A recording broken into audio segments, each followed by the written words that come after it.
y es un gusto tenerlos nuevamente en su espacio informativo.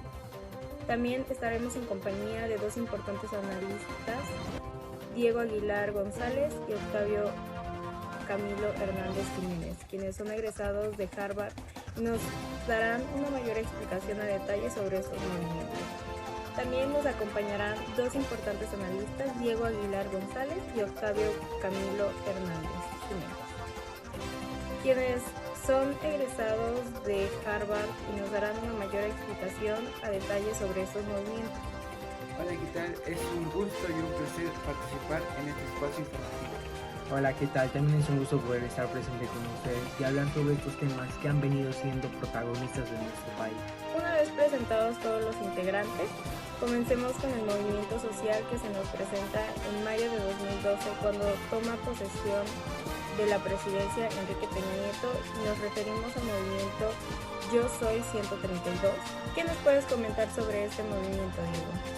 Pues mira, este movimiento inició el 14 de mayo del 2012, después de la publicación del video donde 131 estudiantes de la Ibero se manifestaron. Podríamos decir que se movilizó a partir de lo que fue miles de jóvenes que por medio de las redes sociales, que de manifestaciones en las calles, ante unas elecciones federales supuestamente impuestas mediáticamente, este movimiento exigía una mayor calidad democrática y se manifestaba contra un partido que había gobernado por más de 70 años. Y en esto me refiero al PRI y específicamente a Enrique Peña Nieto. Este movimiento sin duda alguna surgió una generación política alternativa, crítica, que bajo nuevos proyectos han sido parte de los movimientos más grandes a favor de los derechos humanos en México durante estos sexenios.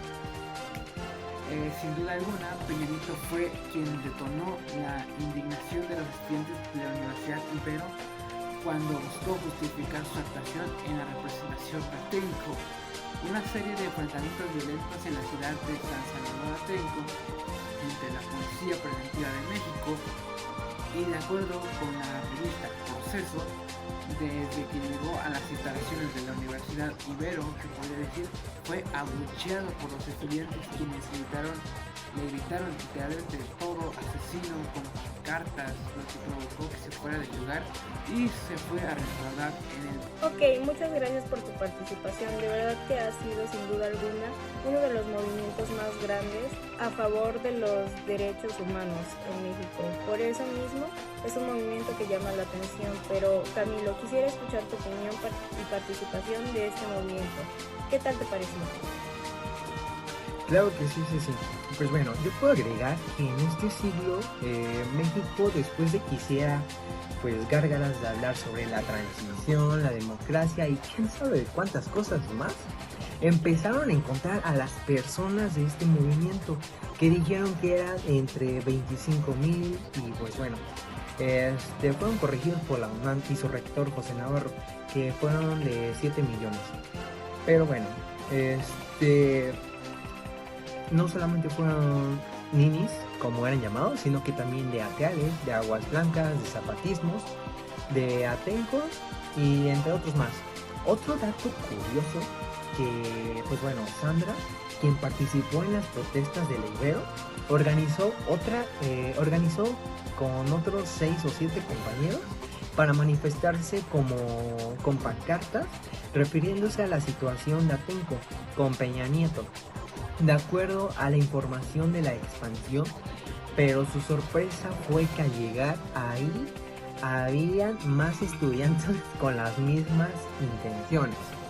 Entre esos estudiantes se encontraban los de la Universidad Nacional Autónoma de México, los del Instituto Politécnico Nacional y también creo que los del Tecnológico de Monterrey de Anáhuac y los del Instituto Tecnológico Autónomo de México. Se sumaron a la marcha. Fue algo increíble, porque se sumaron a la marcha los jóvenes de la Ibero, que se realizó el 18 de marzo de 2012. Decidieron protestar ante la televisora de Televisa que pues bueno, se acusaron de ser una de las empresas que daban el respaldo a Enrique Peña Nieto en su campaña electoral. Me pareció muy interesante todo esto que comentan. La verdad, no es de menos este movimiento. Es reconocido año con año por la lucha contra el gobierno a favor de los derechos humanos, no solo de los estudiantes, sino de todo México. Bien, ahora continuemos con el movimiento social del conflicto magisterial contra la reforma educativa, sucedidas en 2013. Ahora, Camilo, ¿qué puedes comentar de esto? Claro que sí, sí.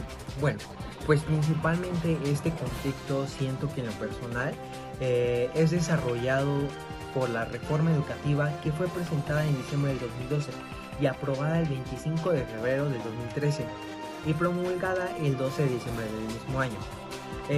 Pues bueno, la cual tiene una de sus funciones que es la creación de un servicio profesional al docente con el establecimiento del Sistema Nacional de Evaluación Educativa y la Constitución Nacional para la Evaluación de la Educación, que en su suma, pues bueno, proponen evaluar al profesor con un examen para favorecer el mérito en su ingreso y la permanencia en el servicio profesional del docente, en el cual, pues bueno, explica un documento del gobierno federal que ante la ausencia de las reglas que favorecían al mérito, lo mismo podían ingresar al servicio docente, escuchen, con las más altas calificaciones que otros, que pues bueno, que no resultaban idóneos con la función. También era frecuente que el ingreso se lograra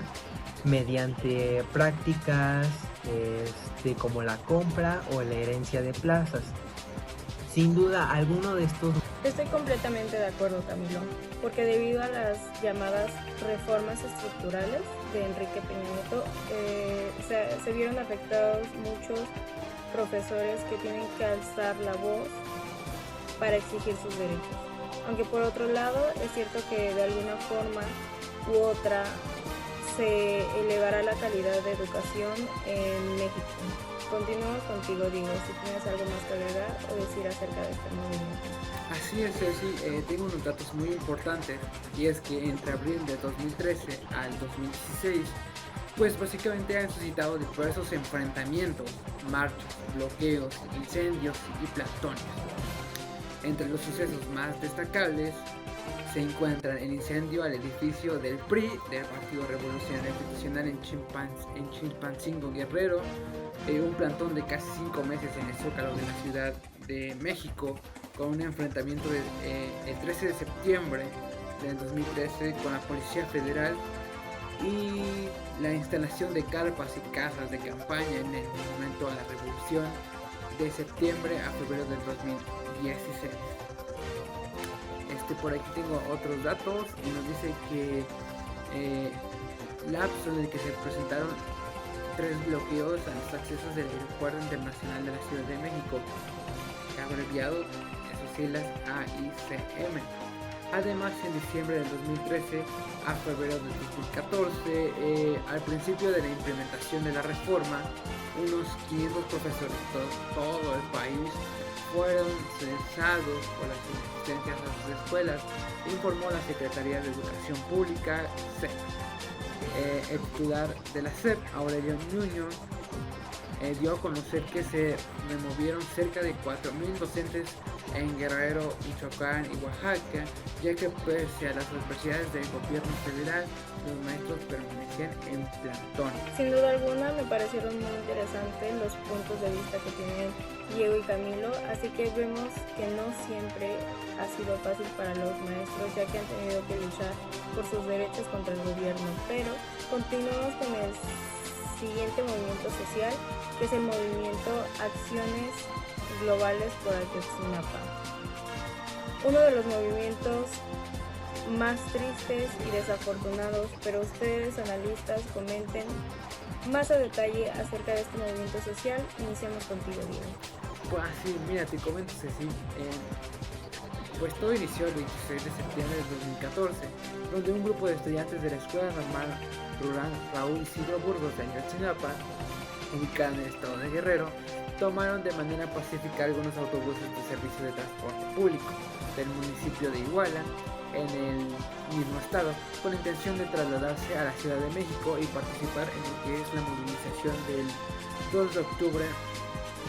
En esa misma noche, los autobuses fueron interceptados por policía municipal de Iguala y atacados con armas de fuego. Como resultado, pues tenemos que 7 personas murieron, uno de ellos fue desollado y le arrancaron los ojos. Se puede mostrar cómo fue torturado literalmente. Tenemos 43 jóvenes entre los 18 y 23 años, hijos de campesinos pobres de la región, que estudiaron para ser maestros de primaria en alguna de las escuelas públicas rurales.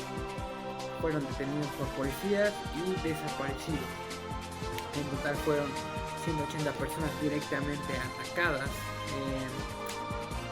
esa noche con violaciones en sus derechos humanos, y alrededor de 700 resultaron víctimas indirectas, considerando a los familiares de los agraviados. Es muy lamentable este movimiento, ya que hubieron muchas personas a las que se les violaron los derechos humanos. Pero pasemos contigo, Camilo, y conozcamos su opinión y análisis de este movimiento.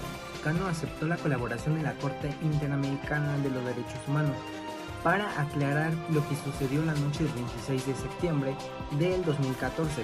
En enero del 2015, un alto funcionario de la PGR dio una conferencia de prensa en lo que aseguró que los estudiantes habían sido asesinados e incinerados, tras lo cual sus restos habían sido diseminados en el río de San Joaquín.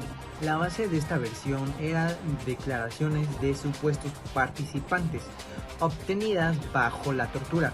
Los familiares de los normalistas se mostraron incrédulos a esta versión porque en su conocimiento del campo les permitió identificar algunas incongruencias contundentes. El doctor José Torero, especialista consultó el GIEL, determinó después de hacer distintos peritajes que no existía ninguna evidencia de apoyar la idea de que 43 cuerpos fueron incinerados en el basurero de Cocula. Con la evidencia existente no podía ni siquiera afirmarse de que hubiera sido pues una pira para cremar un solo cuerpo en un lugar. Estos análisis fueron reforzados por los estudios de la zona que realizó el equipo argentino. Pero como dicen, al final la verdad siempre sale a la luz, y esperemos que pronto se atrapen a los culpables y sean sancionados por este gran ataque contra los derechos humanos de los mexicanos. Bueno, sigamos con el movimiento, pero que ya se presentó en el sexenio de Andrés Manuel López Obrador. Y si hablamos del movimiento feminista del 8 de marzo de 2020, y para ello presentamos una pequeña cápsula del país.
Una vez viste esta cápsula, ¿alguien quiere complementar o agregar algo acerca de este movimiento? Yo solo quiero agregar que debido a los altercados de la marcha resultaron 62 policías y 19 civiles lesionadas, de las cuales 9 policías y una civil fueron trasladadas a hospitales y su reporte médico es estable, manifestó la subsecretaria del Desarrollo Institucional de la SSC, Marcela Figueroa, que bueno, pues para una conferencia ante la prensa, este movimiento sin duda ha sido de alguna manera cuestionado ante los actos vandálicos que hicieron las mujeres en diferentes monumentos de México. El periódico local El Universal afirmó de que los manifestantes prendieron fuego a los escudos de algunas policías, pero las llamas se apagaron. Yo tengo algo que agregar, que en un video Obrador se defendió de las diversas críticas provenientes del feminismo. Él dijo: yo no soy machista, estoy a favor del derecho de las mujeres y estoy a favor de la igualdad. Además, el presidente mexicano considera que detrás de esas acusaciones hay sin duda motivaciones políticas y lamentó lo siguiente: que el movimiento feminista sea utilizado como dos fines. La violencia contra las mujeres es un tema especialmente preocupante, ya que en México es el segundo país de América Latina con más crímenes de mujeres por razones de género, solo por detrás de lo que es el país de Brasil, según datos de la Comisión Económica para América Latina y el Caribe.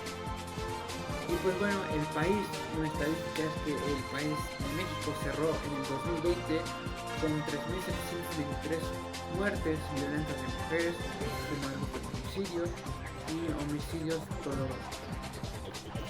Sí, hablando de este movimiento, opino que es muy importante recalcar los objetivos que se tienen y no desviar la atención en la violencia que se puede generar en estos movimientos. Entonces sigamos con el siguiente movimiento social denominado FRENA, que significa Frente Nacional Anti-AMLO. Pero cuéntenos qué pasó con este movimiento social. Para empezar, esta es un movimiento en contra del presidente Manuel López Obrador, que ha causado polémica debido a sus demandas, sus integrantes y su poca concurrencia, y después de varias manifestaciones a bordo de vehículos decidió instalar un plantón en una de las avenidas más importantes de la Ciudad de México, la Avenida Juárez, la parte de la Reforma y Zócalo. Este movimiento surgió en el 2020 y es liderado por Gilberto Lozano, ex director de la FEMSA, y Pedro Luis Martínez, que pues bueno, es ex integrante del administrativo de Soriana, además de ser impulsado por las figuras más importantes como Pedro Ferriz de con su hijo Pedro Ferriz y Hart, y también por Rafael Loret de Mola y el empresario Juan Bosco Abascal. Y en pocas palabras, ¿de qué trata este movimiento? Y bueno, el FRENA pues es un movimiento pacífico que busca la dimisión del presidente López Obrador mediante la opresión social y herramientas mediáticas y jurídicas. El FRENA está compuesto por solo 67 ciudadanos. Las demandas de este movimiento es principalmente la exigencia de que López Obrador deje la presidencia, pues consideran que no ha hecho nada por el país. De hecho, el Frente puso el que el 30 de noviembre como fecha límite para que el primer mandatario renuncie antes de cumplir 2 años en el poder. El movimiento afirma que busca rescatar a México de las manos del comunismo, calificando a López Obrador de dictador boliviano y a la jefa de gobierno de la Ciudad de México de soviética. Este movimiento ha sido muy criticado, ya que se ha visto que los representantes van a las manifestaciones desde sus carros. En los carteles hay frases homofóbicas, xenofóbicas y anticomunistas. En los plantones hay casas de campañas vacías. Los manifestantes dan muchos pretextos, por lo cual ha sido un movimiento de burla. Pero continuamos con el siguiente movimiento llamado la Marcha Fifí. Así que comencemos contigo, Diego. ¿Qué nos comentas acerca de este movimiento? Y bueno, pues Fue una manifestación atípica, sin acarreados con personas de clase media que al igual se notaba. Se veía que son poco enterados de las artes de las movilizaciones y sin el formato rígido del mensaje infantil. Sin duda fue un suceso pequeño pero pintoresco. Y digo que fue un suceso pintoresco por el tipo de gente que más allá se reunió, empezando por el expresidente Vicente Fox, que tuvo la oportunidad de oro de llegar al rostro de México y ahora se congrega en una manifestación en contra del presidente que probablemente está haciendo las cosas bien. Me preocupa que tenemos una oposición política que tiene como prioridad en el Congreso defender a los costureros, defender a los guachicoleros. Había literalmente miles de cartulinas, hojas impresas y matas con consignas como ando en 100 días acabaste con el mundo. Así no ando. Soy fifi, pago impuestos y genero fuentes de trabajo. Fueron la tónica de la marcha del silencio, que por cierto pues no fue tan silenciosa, ya que se congregaron alrededor de 15,000 personas para manifestarse en contra de Andrés Manuel López Obrador. En efecto, se podría decir que las personas salieron a defender sus derechos en contra del gobierno y es justo. Estamos en un país de libre expresión, pero en fin. Continuamos con el siguiente movimiento llamado Movimiento Sí por México. Camilo, ¿qué nos puedes comentar sobre este movimiento? Pues bueno, la misión de este organismo es colocar en el centro de la discusión pública a los grandes problemas que aquejan a México. Así logran los políticos que trabajen en las causas más significativas de los ciudadanos. Entre ellas, pues bueno, está la búsqueda de una nueva economía incluyente al que disminuya la pobreza y la desigualdad, de la sustentabilidad del medio ambiente, la igualdad sustantiva de las mujeres, de la paz, la libertad para promover la creación y la innovación en el combate de la corrupción, y también pues bueno es el acceso a la primera es crear una agencia nacional para terminar con la polarización de los debates que consideran estériles y la pelea entre políticos de la segunda. La segunda es construir un gran colectivo para demandarle al gobierno federal con la ciudadanía, es diferenciar entre ganar o perder las elecciones. Y la tercera es redactar a los partidos políticos a adoptar con compromiso una real propuesta del pueblo para que gane el voto mexicano, de tal forma, si por mí. Entonces podríamos decir que este movimiento como tal no está en contra de AMLO, sino que busca incentivar a la población a hacer un cambio en el gobierno mexicano para exigir calidad y no volver al pasado. Y aquí mismo entra el grupo social de los médicos y enfermeros que están en la batalla contra el COVID-19 en México. ¿Qué nos pueden comentar nuestros analistas? Mexicano, de tal forma, si por México explica que buscan incentivar las participaciones ciudadanas para lograr un cambio al país y llevar a la búsqueda que, pues bueno, viene siendo desde hace décadas. Yo quiero agregar algo más, y es que en México la tasa de contagio de personal de salud es simplemente 6 veces mayor que en China, donde se originó el virus, y más del doble que en Italia. Pero la tragedia no termina ahí. La proporción de personal médico y enfermería que muere en México por COVID es 5 veces mayor que en los Estados Unidos. Así que hay que tener mucho cuidado y por supuesto aplaudir el trabajo que hacen las personas del área de la salud.